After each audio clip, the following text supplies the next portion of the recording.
Good morning, everybody. How are we doing today? I got a fun record I want to talk to you about that most of this episode is going to be about. But just want to give you a couple other updates real quick. Hope everybody's doing well out there. It's December 1st, I believe. Where did 2023 go? And it's been a difficult but also amazing year for me. The hurt of my wife and the situation that she's gone through has been, and that I've gone through, it's been tough. But the cafe just had its 1 year anniversary. Tonight I'm performing a set of my own live music. A lot of it's been inspired by the pain of this last year. I've always been a songwriter, and some of the songs go back several years. One of them goes back 20 years, but about 7 of them are fairly fresh within the last 2 months. So that's going to be exciting. We'll see how that goes. I have a young kid playing some guitar with me and a gal singing some backup vocal. So hopefully it goes well, and maybe if I get a decent recording of some of it, I'll share some with you guys. But just keep me in your thoughts and prayers. Like it's a one day at a time scenario for me right now, and the finances, of course, are being stretched thin, and hopefully this place is meant to be, because it's a real beacon for globally conscious people. It's a real safe haven for those who are wayward and not welcome in many other certain places. It's an important place. It's not just a place to get coffee. It's a place to discuss, life, jazz, music, philosophy, social issues. We try to shy away from politics, because politics is really a discussion that the elite use to divide us. And without unity, we are powerless. And that's all the constructs of politics really have become, is a way to make us powerless, to make us so polarized and divided that people who really see eye to eye on most things don't speak to each other. And the control of the empire is so complete that you have Americans completely divided on domestic issues, in a 50-50 split that's, it's not just by chance. It's carefully orchestrated. Make no mistake about it. In an orchestra, every piece has to be played in the right place at the right time. So that's why there's 2 complete sets of media streams, to misinform both sides and to polarize and outrage both sides, so that no common sense will prevail. And but then you have Americans on foreign policy, and suddenly people who can't agree on anything see North Korea and Cuba and China and Russia and Libya and all the economic enemies of the capitalist state. Left and right Americans see those things in lockstep, which shows you how complete the control is. You're divided domestically but unified internationally, and do what we tell you and believe what we tell you. It's all about the control of the monopoly board, and it was once the church's domain. It was then in the kings of Europe's domain, then it became the colonial national powers, and slowly the power of the nation was wrested away by the power of the corporation. In the last 100 years, we've seen the industrialists and the banking elite kind of take over and really be the power and government structure of the world, and nations are still this dividing tool. But it's not something we should be so up in arms about and willing to die for. And a nation defines where you came out of a vagina and who you cheer for in the Olympics. The borders that we think mean so much, when you cross from Algeria to Libya, same language, same religion, same culture, same people, same desert, same food. What changed instantly is how much a tank of gasoline costs. Nations are economic constructs, putting them in the realm of economics and finance. And in the realm of economics and finance, they have very, very much less power than the largest corporate entities do. And until we understand that that's the power construct, and the 100 most powerful nations in the world are really corporations, which don't even respect those borders that they've taught us so diligently to follow. So again, we don't really talk politics in here a whole lot. We talk philosophy and ideology, and even a certain amount of how we wish things could be. The idyllic ideology of things, but it's we don't sit here and talk about names and people and presidents and candidates. It's just a waste of time and effort. Behind me, I'm playing a really savage record, which I'm going to cover here in a second. But first, I want to talk about possibly the worst Verve record main sequence. And by no means is it bad music. I mean, it's nice, it's pleasant, but any kind of jazz construct or any kind of jazz soul has been stripped away from this on every level. There's great players across the board. Klaus Ogerman is arranging some of the strings and horn arrangements. Billy Byers, Charlie Khalil, and Kai Winding round out the jazz part of the session. But Mondo Kane number 2. And I think even the song selection, it's meant to be a very commercially appealing, wide-ranging pop, rock with new age jazz kind of. I mean, it's bland in a lot of ways, in spite of it being a fine record sonically and playing wise. But there's just very little soul, very little spirit, very little energy or edge, which is not what Creed Taylor was really looking for. Creed Taylor left Impulse and came to Verve to make this commercially acceptable records that many people would have on their coffee table and put in the back of their station wagon driving home from their suburban mall called something Dale. And Creed Taylor really hits the mark in terms of that. And you know, Kai's a great player, but he's a Dane, and I mean, he doesn't come from the struggle of the Black American community. And so, I mean, they probably scripted the right guy to have a record like this. I mean, it wasn't in the right mood. I might have enjoyed it a little bit more, but it's pretty saccharine. And if you want to know what mid-60s Verve sounds like, and the moments when things that are jazz become not jazz, that record's not really jazz. It's got elements of it, but boy, it's a pretty light affair in most other contexts. This is a fantastic record here that got played in the cafe the other day quite a lot. And I mean, I played it 3 times if I remember. And the band is just incredible. And it's Les McCann.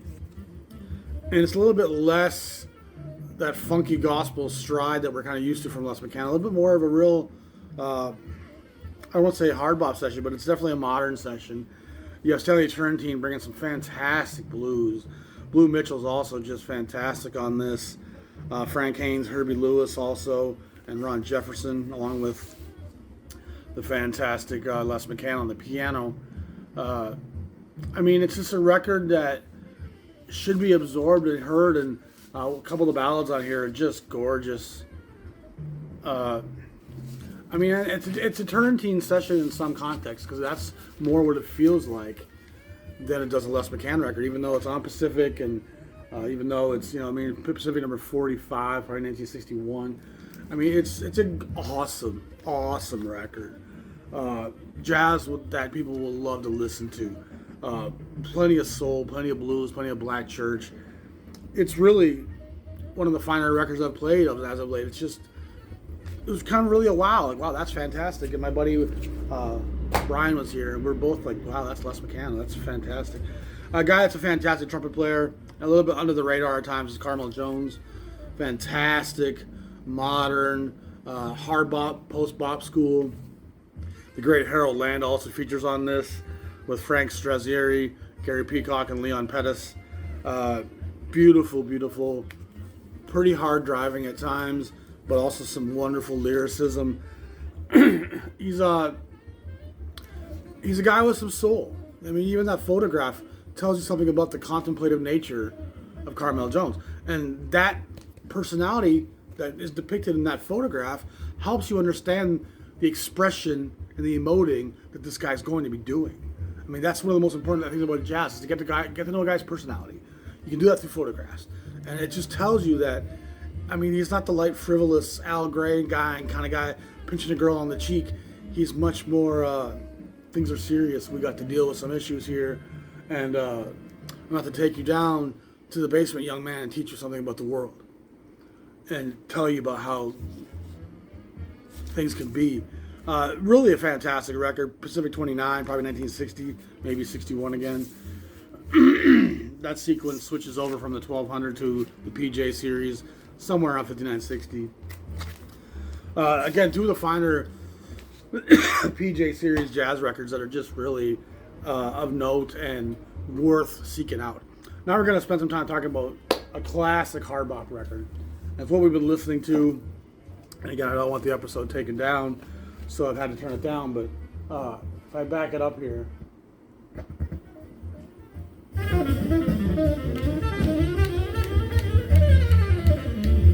mean, that velocity speaks to bebop and hard bop.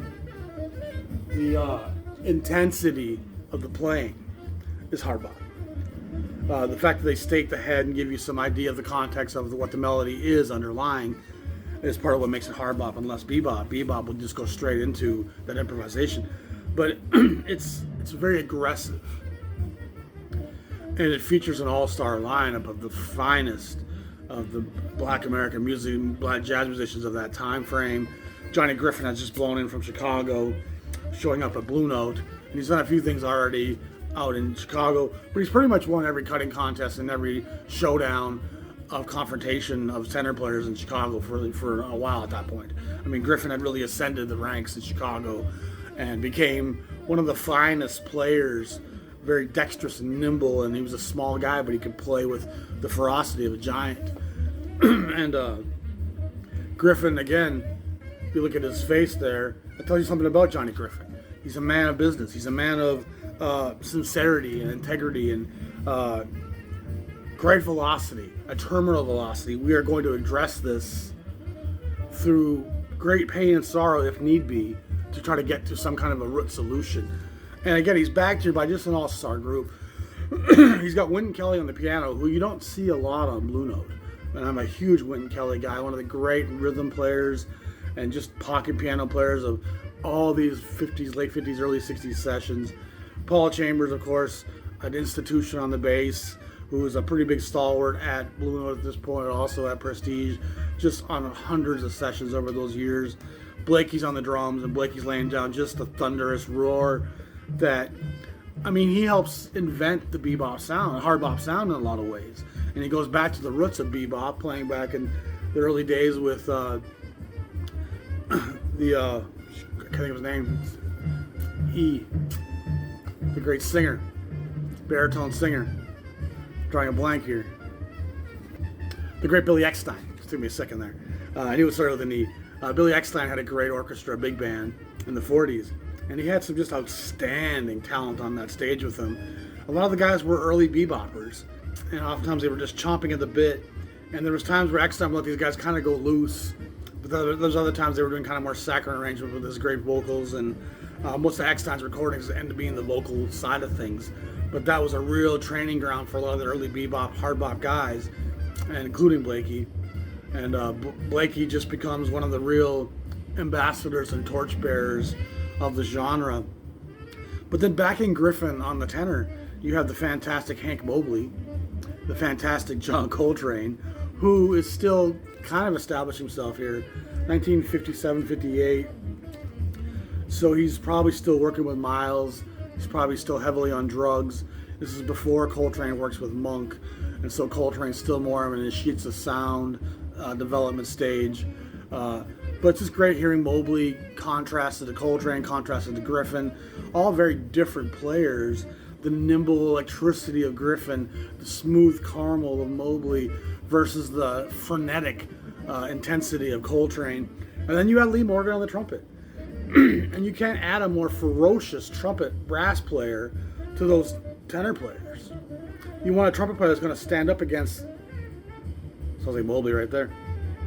But it's just, I mean, you just have a lot of hard bop talent here.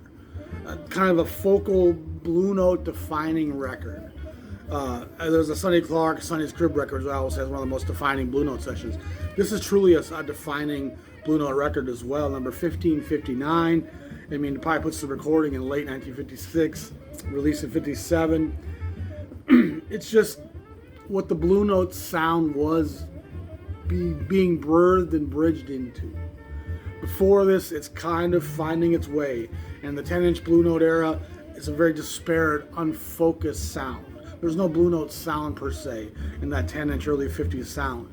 When they get into 55, it starts to become refined and a little bit more focused. By 56, 57, Blue Note's really on the path that helps define what hard bop is and sounds like.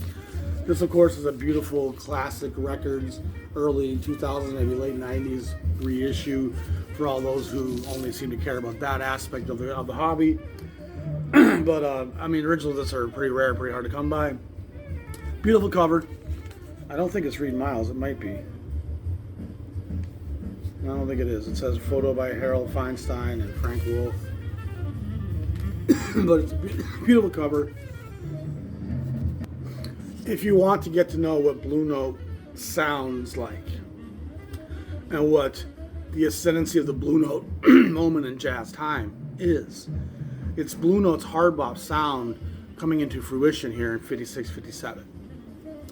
And though Blue Note has chapters that go well beyond this, this is what the Blue Note sound is. When you hear someone say the Blue Note sound, they're not talking about Herbie Hancock's later work or Wayne Shorter's later work. They're talking about the hard bop that Blue Note pushed out 56, 57, 58, 59. And Horace Silver and the Jazz Messengers, guys like Johnny Griffin. It's just really a focused, intense march towards civil rights kind of music. It's not frivolous, it's not lighthearted, it's intense. It's graphically designed to leave an imprint. It's meant to have claws in you when you're done with it. And so it's actually a fairly intense record without being sonically difficult. So many people think it has to be intense, it has to make my ears bleed and my eyes squint. And this record is as intense as any of those avant-garde free jazz records. This has a spiritual density and a spiritual integrity and an aggression and a tension that you can cut bricks with.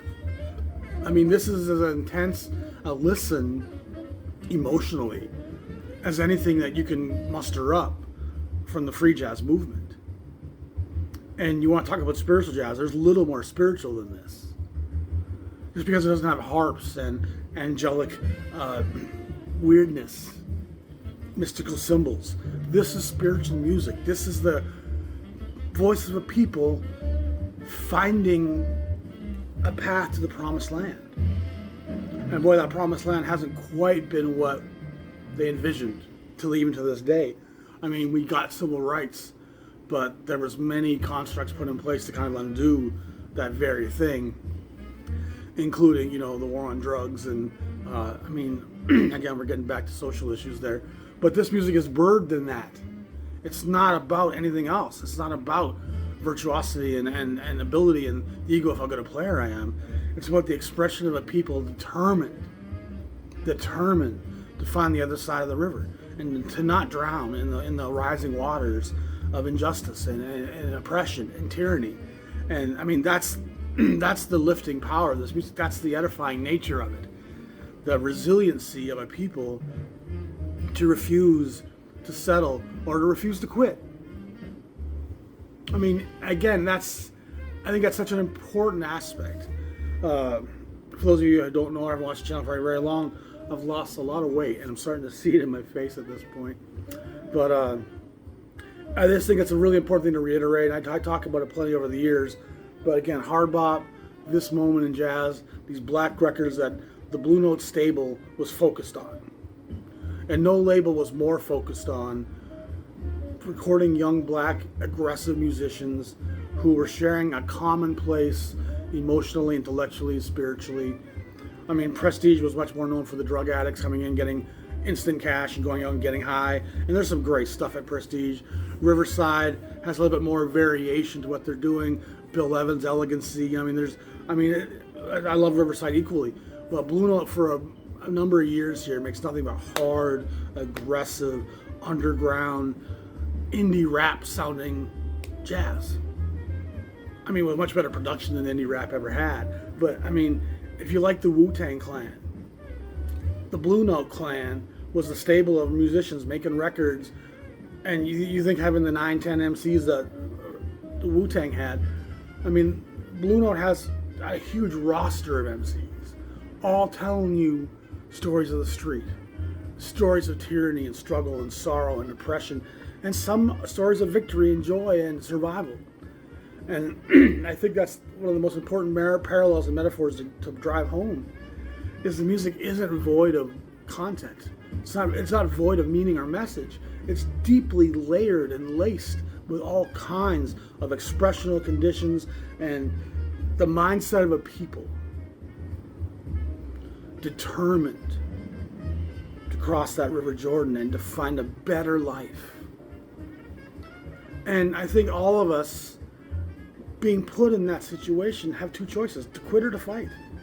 I mean, I'm facing that sometimes myself some mornings, like, boy, my heart hurts, my stress, but you have to get up. You have to get up and kind of do what you do. And know that there has to be a horizon somewhere that you can cross into where you can again breathe easy, feel the joy and the rays of the sunshine and the happiness that fleetingly greets us in life. And sadly it is. Happiness in life is something that's fleeting, and it comes in between moments of sorrow, moments of grief, moments of pain. And if you can have years of joy, boy, you need to be thankful for that and not appreciate it till it's gone. Not wait. Value your health, value your safety, value your peaceful time, value the people who love you, because those things are of great value, and they're the things that help hold us together.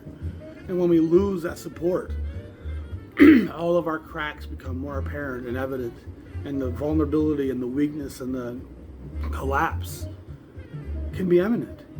And so, again, I thank you all for your support, all your prayers, and all of your wonderful comments. Again, I could use anyone's help or support right now. I got another mortgage to pay here. It's money's tight. Just got to be honest. And I'm trying to do things. I'm trying to book live music, and we're doing okay with that stuff, but it just takes time. So anybody who wants to help the channel, please do. We appreciate that support. Patreon, PayPal, through the YouTube algorithm itself. There's super thanks. But I mean, really, PayPal is the best way because I get that money much quicker than the other formats. But anyway, y'all be blessed. Y'all be safe. Value what this music brings you, and be edified by it. Be lifted. Recognize the power and the joy that this music can bring. And if you're looking for what hard bop is, you'll have a hard time doing a better job defining it than that. Y'all be safe. We'll talk to you soon. Peace.